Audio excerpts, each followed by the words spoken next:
Há recentes alterações legislativas no tocante à matéria de guarda compartilhada de filhos menores. A recente lei número 14.713, de 30 de outubro deste ano, introduziu modificações no Código Civil e no Código de Processo Civil em dispositivos que tratam da guarda compartilhada de filhos, crianças ou adolescentes. A guarda compartilhada, como é sabido, é a regra quando não exista consenso dos pais sobre o exercício da guarda, conforme determina o parágrafo 2º do artigo 1584 do Código Civil. Esta lei nova, a Lei 14.713 de 2023, alterou justamente a redação desse parágrafo 2º do artigo 1584 do Código Civil, para ressalvar que se excepcionará essa regra, ou seja, que não será deferida a guarda compartilhada em duas hipóteses. Primeiro, quando um dos genitores declarar ao juiz que não deseja a guarda. Segundo,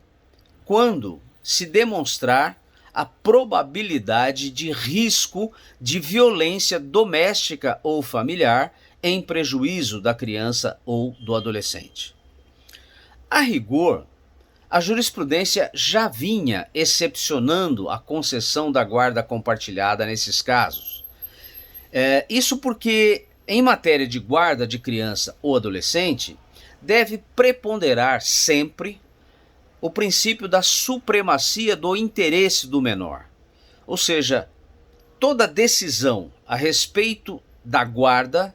deverá ter em conta o que melhor atender aos interesses do bem-estar, da segurança, da saúde,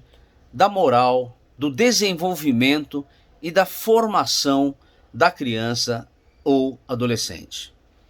Mas agora, com a nova redação do parágrafo 2º do artigo 1584 do Código Civil,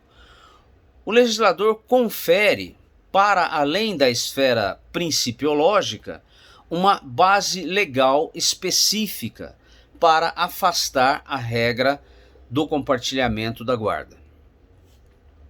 A primeira hipótese mencionada fala por si só.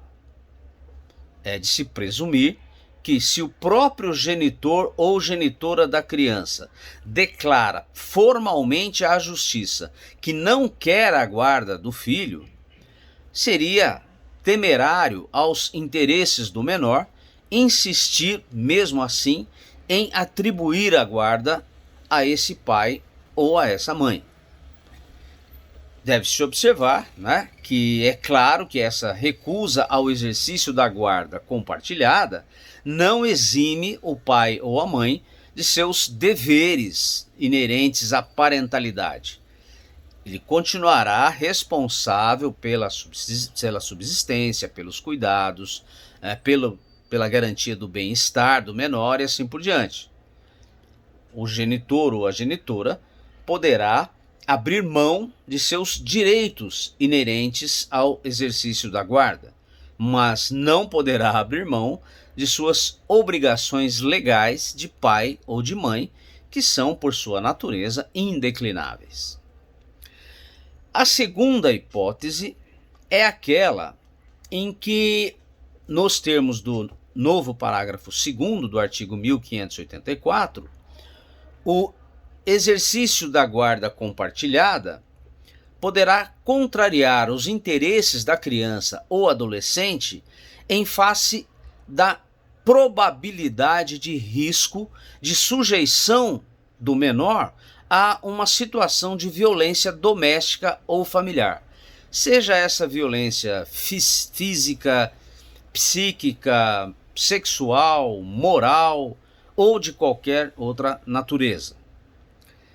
Mas como se infere da própria redação do novo parágrafo 2º do artigo 1584, que faz expressa referência à existência de elementos que evidenciem a probabilidade de risco, é preciso que haja demonstração por dados objetivos, por dados concretos, de que o exercício da guarda compartilhada pelo genitor ou pela genitora implicará provável e não meramente possível, risco de violência contra a criança ou adolescente. Embora não seja necessário que a situação de violência doméstica já esteja concretizada, porque se cuida de um mecanismo de prevenção contra a ocorrência da violência doméstica, essa violência deve ser plausível e iminente, ou seja, é preciso que se demonstre a presença de um risco efetivo de que ocorra essa violência, como se infere da dicção probabilidade de risco empregada pelo legislador. Desse modo, para que se recuse a guarda compartilhada a um dos genitores,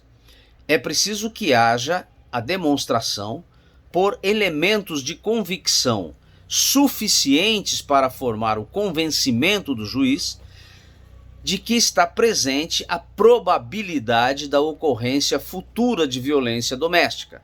não bastando, portanto, mera suspeita ou intuição,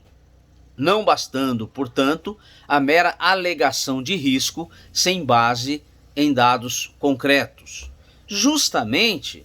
para evitar que a ressalva legal agora introduzida seja utilizada como um instrumento de vingança, de provocação ou de fustigação de um dos genitores em prejuízo do outro, por mero espírito de emulação, por mera desafeição ou por ressentimentos, o que, de resto, não é muito raro nas questões de direito de família. E para dar maior efetividade a esse propósito de proteção preventiva do menor contra o risco de sujeição à violência doméstica, essa nova lei, número 14.713 de 2023, também acrescentou um artigo 699-A, ao texto do Código de Processo Civil, no capítulo que trata das ações de família.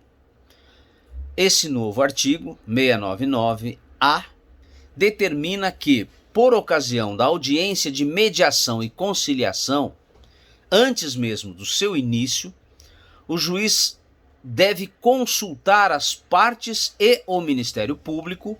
sobre eventual existência daquele mencionado risco de violência doméstica ou familiar em prejuízo da criança ou adolescente. E, se qualquer das partes ou o promotor de justiça responder afirmativamente,